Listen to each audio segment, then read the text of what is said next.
I felt it before I heard the words. The way the room shifted, the heat rising, the scent of expensive perfume masking something bitter. My wife's laughter cut sharper than glass. Understand? You're not my first pick, just the safe backup. I didn't flinch. I smiled faintly, the corners of my mouth twitching like a predator testing its teeth. You're correct, I said. Quiet, measured, controlled. I rose from the chair, my hand brushing the velvet armrest, and walked away.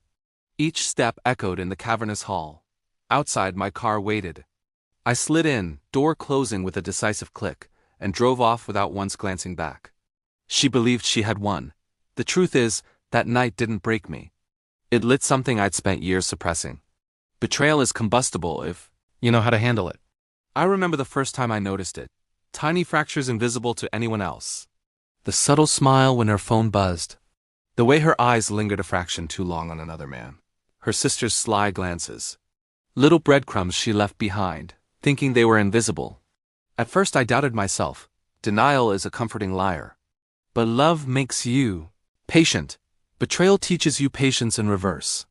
Cold, methodical patience. I replayed the scene over and over in my mind. Her words, her laughter, the casual cruelty and the curve of her lips.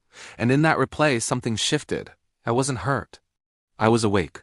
I started seeing her, truly seeing her, in the life we'd built on lies. I began observing quietly, like a shadow in plain sight.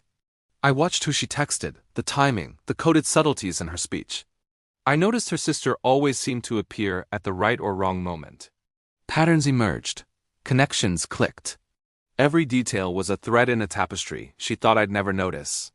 The first solid evidence came from a forgotten email, a careless reply, all time-stamped at 3 o'clock in the morning.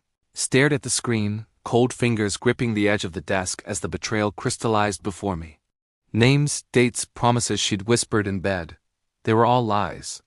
My chest tightened, but not with rage, with clarity. The kind that sharpens your mind into a scalpel. I didn't confront her. That's amateur work. I didn't need tears or apologies. I needed leverage, a stage, an audience. Revenge is art, not violence. The plan formed quietly, patiently, like frost creeping across a window pane.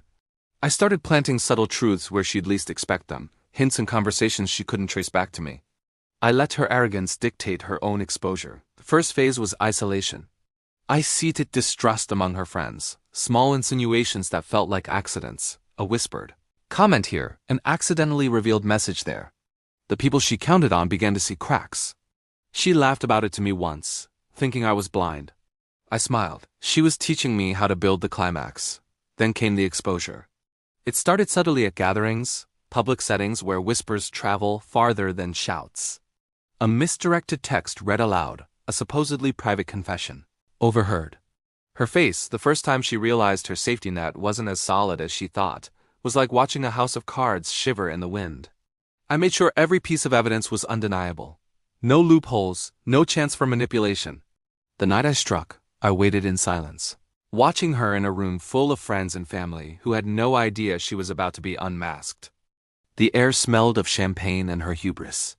She began boasting, her voice slicing through the laughter around us. I told him from the start, he's a backup, understand?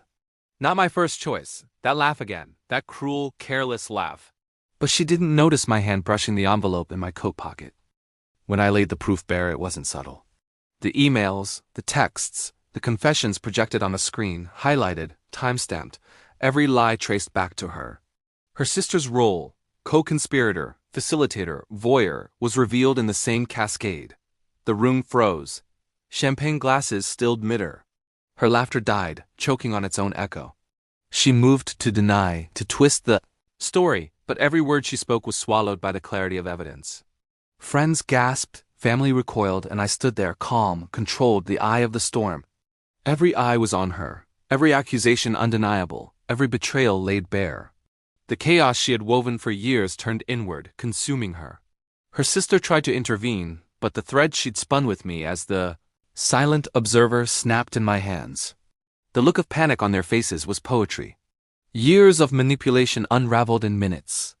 The power shift was complete, not through anger, but through precision, patience, and timing. After the storm, I walked away. The hum of the city at night filled the car as I drove, just like that first time. But this time there was no taste of bitterness, only satisfaction. The lesson was complete. Betrayal had been met not with equal pain, but with cold, calculated justice.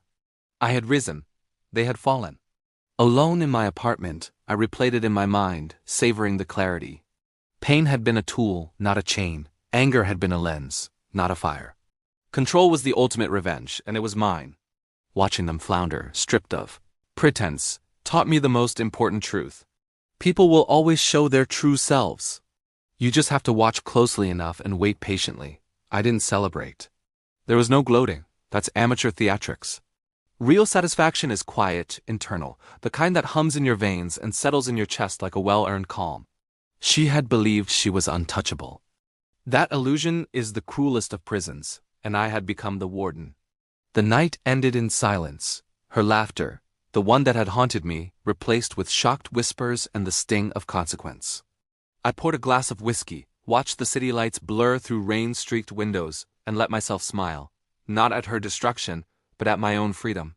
Freedom is sweet, when it's earned with patience and intellect. I realized then that betrayal is never just a wound. It's an invitation, an opportunity to see the world with sharper eyes, to test your patience, to practice mastery over your own reactions.